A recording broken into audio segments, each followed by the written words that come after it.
CPM നേതാവ് Shri K Anilkumar telephone ലൈനിൽ ചേരുകയാണ്. ശ്രീ കെ അനിൽകുമാർ, ഇപ്പോൾ സിറോ മലബാർ സഭ മേജർ ആർച്ച് ബിഷപ്പിനെ, അതുപോലെ തന്നെ മലങ്കര കത്തോലിക്ക സഭയുടെ അധ്യക്ഷൻ, ഇവരെയൊക്കെ നേരിട്ട് കണ്ട് BJP എന്താണ് ഛത്തീസ്ഗഡിൽ സംഭവിച്ചത് എന്നതിനെ പറ്റിയുള്ള വിശദീകരണം നൽകിക്കൊണ്ടിരിക്കുകയാണ്. സഭാ നേതൃത്വവും ഇക്കാര്യത്തിൽ അയഞ്ഞ സമീപനം തന്നെയാണ് സ്വീകരിക്കുന്നത്. പഴയ സ്വീകരണം ഇപ്പോഴും അവർക്ക് കിട്ടുന്നുണ്ട്. ശ്രീ കെ അനിൽകുമാർ, സ്വീകരണം കൊടുത്തില്ലെങ്കിൽ ED വരും. ED വരാതിരിക്കാൻ വേണ്ടിയുള്ള എല്ലാ കരുതലും ഉണ്ടാകുന്നത് എപ്പോഴും നല്ലതാണ്. ഏതൊരാളെയും പീഡിപ്പിക്കാൻ, പ്രതിപക്ഷത്തെ വേട്ടയാടുന്ന പോലെ ന്യൂനപക്ഷത്തെ വേട്ടയാടാൻ ED ഉപയോഗിക്കുന്ന ഒരു ഇന്ത്യ രാജ്യത്താണ് നാം ജീവിച്ചുകൊണ്ടിരിക്കുന്നത്. അതുകൊണ്ട് ന്യൂനപക്ഷങ്ങൾക്കെതിരെ ഒരു ഭാഗത്ത് കടന്നാക്രമണം നടത്തുകയും അവർ നടത്തുന്ന സ്ഥാപനങ്ങളെയും അവരുടെ സഭാ സങ്കേതങ്ങളെയും എല്ലാം ഭീഷണിയിൽ നിർത്തുകയും അതിന്റെ ഭാഗമായി തങ്ങൾ വരുമ്പോൾ ചുവപ്പ് വരാനുവരിക്കാൻ അവരെ നിർബന്ധിക്കുകയും ചെയ്യുന്ന ഇന്ത്യയിലെ ഫാസിസ്റ്റുകൾ നവഫാസിസത്തിന്റെ രീതികൾ പ്രകടിപ്പിച്ചുകൊണ്ടിരിക്കുന്നതിന്റെ തെളിവാണിത്. ഛത്തീസ്ഗഡിലെ BJPയുടെ ഗവൺമെന്റ് ഇപ്പൊ പറയുന്നത് 1968 കോൺഗ്രസ് സർക്കാർ കൊണ്ടുവന്ന ആ മതപരിവർത്തന നിരോധന നിയമത്തിന് പല്ല് പോരാ, പുതിയ പല്ല് പിടിപ്പിക്കണം. അതിന് എക്സ്ട്രാ പല്ല് പിടിപ്പിക്കാൻ വേണ്ടിയുള്ള തീരുമാനം ആഭ്യന്തരമന്ത്രി ഇന്നലെ എടുത്തിട്ടുണ്ട്.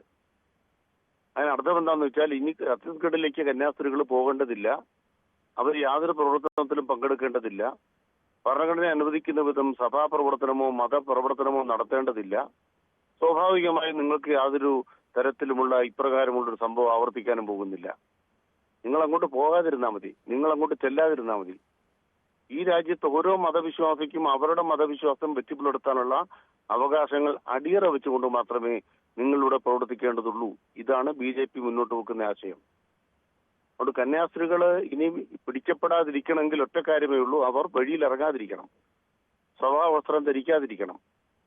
സന്യാസിനി വസ്ത്രമോ സഭാവസ്ത്രമോ ധരിക്കാതെ പുരോഹിതന്മാർ വഴിയിൽ ഇറങ്ങാതിരിക്കണം. ധരിച്ചുകൊണ്ട് വഴിയിൽ ഇറങ്ങരുത്. നിങ്ങൾ യാത്ര ചെയ്യുമ്പോൾ നിങ്ങളുടെ കൈവശം ഇനി ഇറച്ചി ഉണ്ടാകാൻ പാടില്ല. അത് ഗോമാതാവിൻ്റെതാണെന്ന് പറഞ്ഞ് ആരെയും എപ്പോഴും വേട്ടയാടും. പക്ഷേ ഇപ്പോൾ സഭാ മേലധ്യക്ഷന്മാർക്ക് അങ്ങനെ ഒരു നിലപാടില്ല കേട്ടോ. അങ്ങനെയായിരുന്നുവെങ്കിൽ അവർ തുറന്നു പറഞ്ഞേനെ, ഈ കേക്കും വൈനുമായിട്ട് ഇനി ഞങ്ങളുടെ അരമനകളിലേക്ക് വരണ്ട എന്ന്. അങ്ങനെ പറയുന്നില്ല. താങ്കൾ പറയുന്നു പക്ഷേ അതിനൊരു EDയുമായിട്ടുള്ള കണക്ഷൻ കൊടുക്കുകയാണ്. അതെ, അത് വരണ്ട എന്ന് പറഞ്ഞാൽ ED വരും. അപ്പൊ ED വരാതിരിക്കാൻ വേണ്ടി സഹിക്കാതെ മാർഗമില്ല. ശരി, ഷോൺ EDയെ കാണിച്ച് ഭീഷണിപ്പെടുത്തുന്നു എന്നുള്ള ആരോപണമാണ് CPM ഉന്നയിക്കുന്നത്. അല്ലല്ല, CPM ഉന്നയിക്കുന്നതല്ല, ഇത് അധിനിവേശമാണ്. ഇവിടുത്തെ അരമനകളിൽ, ഇവിടുത്തെ സഭാരംഗങ്ങളിൽ ന്യൂനപക്ഷങ്ങളുടെ മേലെ ഇവിടുത്തെ ഭരണകൂടത്തിന്റെ അധിനിവേശമാണ്. ഗവർണർമാരാണ് അരമന നിരങ്ങുന്നത്. 51 തവണയാണ് ഒരു ബിഷപ്പിനെ കാണാൻ ഒരു ഗവർണർ പോയത്. എന്ത് കാര്യത്തിനാ? ഒരു ബിഷപ്പിനെ കാണാൻ ഗവർണർ 51 തവണയാണ് അദ്ദേഹത്തിന്റെ 4 കൊല്ലക്കാലത്തെ ഗവർണർ പദവി ഉപയോഗിച്ചുകൊണ്ട് പോയത്. ഗവർണർമാർ വരിക, ചോറ് കൊടുക്കുക, ഗവർണർമാർ വരിക, വിരുന്നൊരുക്കുക. ശരി അനിൽകുമാർ, ദയവായി ടെലിഫോൺ ലൈൻ തുടരുക. ഇപ്പോൾ BHPയുടെ സംസ്ഥാന സെക്രട്ടറി ശ്രീ അഡ്വക്കേറ്റ് അനിൽ വിളയിൽ ടെലിഫോൺ ലൈൻ ചേരുകയാണ്. ശ്രീ അനിൽ വിളയിൽ, പരിവാർ സംഘടനകൾ ഒരു കാര്യം പറയും, പക്ഷേ BJP അങ്ങനെയല്ല. അവർ വീണ്ടും സഭയെ അനുനയിപ്പിക്കുവാനുള്ള ശ്രമത്തിൽ തന്നെയാണ്. അതുകൊണ്ടാണല്ലോ സഭാ മേലധ്യക്ഷന്മാരെ കാണുന്നതും. അപ്പോൾ ഛത്തീസ്ഗഡിൽ ഒരു തെറ്റ് പറ്റി എന്നുള്ള കാര്യം സഭാ മേലധ്യക്ഷന്മാരെ അറിയിക്കുകയാണ് എന്ന് വ്യക്തമാണല്ലോ. എങ്ങനെയാണ് BHPയുടെ നിലപാട്? വിശ്വഹിന്ദുപക്ഷത്തിന്റെ ദേശീയ കാര്യകർത്താവായിട്ടുള്ള ഡോക്ടർ സുരേന്ദ്ര ജെയിൻ വളരെ വ്യക്തമായ രീതിയിൽ കഴിഞ്ഞ ദിവസം ഇതുമായി ബന്ധപ്പെട്ട ഒരു പത്രക്കുറിപ്പ് പ്രസിദ്ധീകരിച്ചിട്ടുണ്ട്. അദ്ദേഹം പറഞ്ഞതിനപ്പുറമായി BHPയുടെ സംസ്ഥാന നേതൃത്വത്തിന് യാതൊന്നും തന്നെ പറയാനില്ല. അദ്ദേഹം പറഞ്ഞത് കേരളത്തിലെ BJPയുടെ നേതൃത്വത്തിലുള്ള ആള് ഈ ജയിലിൽ നിന്നിറങ്ങിയ കന്യാസ്ത്രീയെ സ്വീകരിക്കാൻ പോയ നടപടി തെറ്റാണെന്നും BJP ഉൾപ്പെടെയുള്ള എല്ലാ പ്രസ്ഥാനങ്ങളുടെ നയം നിർബന്ധിത മതപരിവർത്തനത്തിനും ഒക്കെ തന്നെ എതിരാണ് എന്നുമാണ് അദ്ദേഹം സൂചിപ്പിച്ചത്.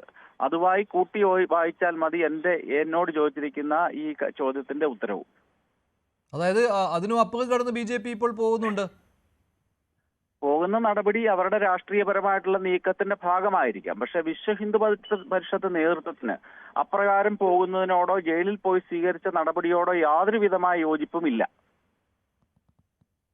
പക്ഷേ ഇപ്പോൾ CPMന്റെ അനിൽകുമാർ പറഞ്ഞ് ശ്രദ്ധിച്ചുവല്ലോ, ഛത്തീസ്ഗഡിൽ കഴിഞ്ഞ ദിവസമാണ് ആഭ്യന്തരമന്ത്രി പറഞ്ഞത് മതപരിവർത്തന നിരോധന നിയമം അതൊന്നുകൂടി ശക്തമാക്കാൻ പോവുകയാണെന്ന്.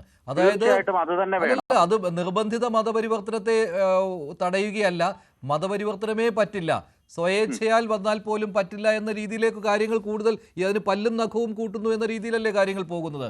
അതാണ് CPMന്റെ ആരോപണം വരുന്നത്, കന്യാസ്ത്രീകൾക്ക് വെളിയിലിറങ്ങി നടക്കാൻ പോലും പറ്റാത്ത സാഹചര്യത്തിലേക്ക് പോവുകയാണ് എന്ന്. വിശ്വ ഹിന്ദു പരിഷത്ത് എല്ലാ കാലത്തും ആവശ്യപ്പെട്ടിരിക്കുന്ന ഒരു കാര്യം ഇത് തന്നെയാണ്. മതപരിവർത്തനം എന്ന് പറയുന്ന സ്വമനസാലെ ഒരു വളരെ അപൂർവങ്ങളിൽ അപൂർവമായ വ്യക്തികൾ മാത്രമാണ് മതപരിവർത്തനത്തിന് പോകുന്നത്. ബാക്കി എല്ലാം തന്നെ നിർബന്ധിതമായിട്ടുള്ളതോ അല്ലെങ്കിൽ പ്രലോഭിപ്പിച്ചുകൊണ്ടോ സ്വാധീനിച്ചുകൊണ്ടോ സമ്മർദ്ദത്തിൽപ്പെടുത്തിയോ ആണ് ചെയ്യുന്നത്. ഇതിന്റെ അതിർവരമ്പുകൾ വളരെ നേർത്തതാണ്. സ്വമനസാലെ ആണോ നിർബന്ധപൂർവമാണോ എന്നുള്ള അതിർവരമ്പുകൾ നേർത്തതായതുകൊണ്ടാണ് അവിടെ വെച്ച് ഇപ്പോൾ നിർബന്ധിതമാണോ അതോ സ്വയേച്ഛയാണോ എന്ന് പോലും നോക്കാതെയാണ് അവിടെ ഇടപെടൽ നടത്തുന്നത് പരിവാർ സംഘടനകൾ. അതാണ് പ്രശ്നം. തെരുവിൽ ഇടപെടുന്നു എന്നുള്ളതാണ്. നിലവിൽ ഇടപെടുന്നുണ്ട്. തെരുവിലാണ് അത് ഇടപെടുന്നത്. നിങ്ങൾക്ക് തോന്നുകയാണ് അല്ല എന്ന് തോന്നിയാൽ അല്ല, അവിടെ അങ്ങനെ തന്നെ. അത് പോലീസിനെ കൊണ്ട് FIR എടുപ്പിക്കുന്നു, അറസ്റ്റ് ചെയ്യിക്കുന്നു. അപ്പോൾ നിയമ സംവിധാനത്തിന് മനസ്സിലാകുന്നു അതല്ല, അപ്പോൾ റിലീസ് ചെയ്യുന്നു. ഇങ്ങനെ വരികയാണെങ്കിൽ എങ്ങനെയാണ്? അതാണ് പറഞ്ഞത്, കന്യാസ്ത്രീകൾക്ക് വെളിയിലിറങ്ങി നടക്കാൻ പോലും പറ്റാത്ത സാഹചര്യം ഉണ്ടാക്കാൻ പോവുകയാണ് ഛത്തീസ്ഗഡിലെന്ന്. നിയമ സംവിധാനത്തിന് മനസ്സിലാകുന്നുണ്ടല്ലോ പല ഘട്ടങ്ങളിലും നിർബന്ധിതപൂർവമായ മതപരിവർത്തനം നടക്കുന്നുണ്ടെന്ന് മനസ്സിലാക്കേണ്ട അടിസ്ഥാനത്തിൽ ധാരാളം ആൾക്കാരെ ഇത്തരത്തിൽ ശിക്ഷിച്ചിട്ടുണ്ടല്ലോ. അതെന്താണ് താങ്കൾ കാണാതെ പോകുന്നത്? ഇത് തന്നെയാണ് ഞാൻ സൂചിപ്പിച്ചത്. ബഹുഭൂരിപക്ഷം മതപരിവർത്തനങ്ങളും നിർബന്ധിതമാണ്. ഈ രാജ്യത്തിന്റെ പല ഭാഗങ്ങളിലും ക്രൈസ്തവ പ്രസ്ഥാനങ്ങൾ, തീവ്രവാദ സംഘടനകളെ ഒക്കെ കൂട്ടുപിടിച്ചുകൊണ്ട്, മാവോയിസ്റ്റ് പ്രസ്ഥാനങ്ങളെ ഒക്കെ തന്നെ കൂട്ടുപിടിച്ചുകൊണ്ട് നിർബന്ധിതമായി ഈ രാജ്യത്തിന്റെ സൈന്യത്തിന് പോലും കടന്നു കയറാൻ ഒക്കാത്ത ചില പ്രദേശങ്ങളിലേക്ക് കടന്നു കയറിക്കൊണ്ട് അവർ മതപരിവർത്തനം നടത്തുകയാണ്. അപ്പോൾ സ്വാഭാവികമായ എതിർപ്പ് പല കോണുകളിൽ നിന്നും ഉണ്ടാകുന്നുണ്ട്. ശരി, അനിൽ ടെലിഫോണിലുണ്ടോ? തുടരുകയാണ്. അനിൽകുമാർ ടെലിഫോൺ ലൈനിലുണ്ടോ? ശരി, ഇതാണ് BHPയുടെ നിലപാട്. ശ്രീജിത്ത്, എന്തായാലും ഇക്കാര്യത്തിൽ പരിവാർ സംഘടനകൾ സ്വാഭാവികമായിട്ടും BJPയുടെ ഇപ്പോഴത്തെ ഈ ശ്രമത്തെയും, അതായത് അരമനകൾ കയറിയിറങ്ങി സഭാ മേലധ്യക്ഷന്മാരെ കണ്ട് വീണ്ടും ഒരു അനുനയ നീക്കം നടത്തുന്നതിനെ എതിർക്കുമെന്ന കാര്യത്തിൽ സംശയമില്ല. കുറച്ചുകൂടി കടുപ്പിച്ചിരിക്കുകയാണല്ലോ വിശ്വ ഹിന്ദു പരിഷത്തിനെ പോലെയുള്ളവർ. അപ്പോൾ BJPക്ക് അതും നേരിടേണ്ടി വരും സ്വാഭാവികമായിട്ടും കേരളത്തിൽ. അത് പ്രതിരോധമുണ്ടാക്കുന്ന കാര്യം കൂടി ആണല്ലോ.